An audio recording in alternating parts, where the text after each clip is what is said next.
The number of people concerned about Scotland remaining part of the UK has plummeted in a bombshell new poll. The SNP and Scotland's First Minister Nicola Sturgeon will ramp up their campaign for independence should the ruling political party win a majority in the country's elections on the 6th of May. Boris Johnson is refusing to grant the relevant powers to Holyrood for a second referendum on independence to take place, arguing the first vote in 2014 was a once-in-a-generation event. A poll from Opinion for the Observer of 2006 adults from the 8th of April 9 found nearly 6 in 10, 57%, thought it was likely Scotland would vote to leave the UK within the next 5 years, with just over a quarter, 26%, believing it to be unlikely. Adam Drummond, an associate director at Opinion, revealed while there is a strong chance the SNP will win a majority in the election and most people in each UK country believe Scottish independence could happen soon, the "we want you to stay" result from the rest of the union is plummeting.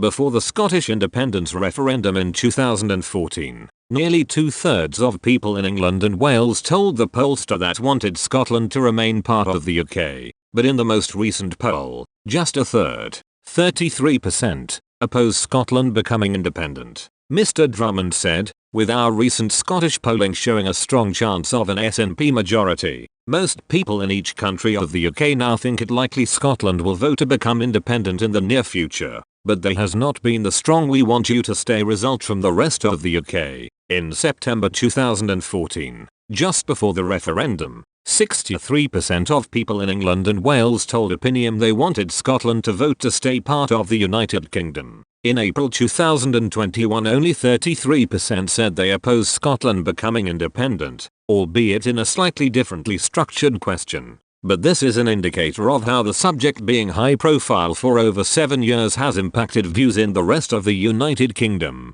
A separate poll from Savanta.com res for the Scotland on Sunday newspaper of 1,006 people over the age of 16 revealed support and opposition to Scottish independence was split almost 50/50. The results from the poll suggest support for independence stands at 50% when don't know responses are excluded, the same as support for Scotland remaining part of the United Kingdom. More than half of those quizzed, 53%, said there should be another independence referendum in the next 5 years, with just under a fifth, 19% of those believing it should take place within the next year. But the poll also indicated Scots don't believe independence is a priority at the moment. Half of the respondents said the economy was one of the most important issues facing Scotland, followed by health, 45%, and employment and welfare, 35%. Education was one of the most important issues for just under a third, 31% of people, with 25% opting for Brexit.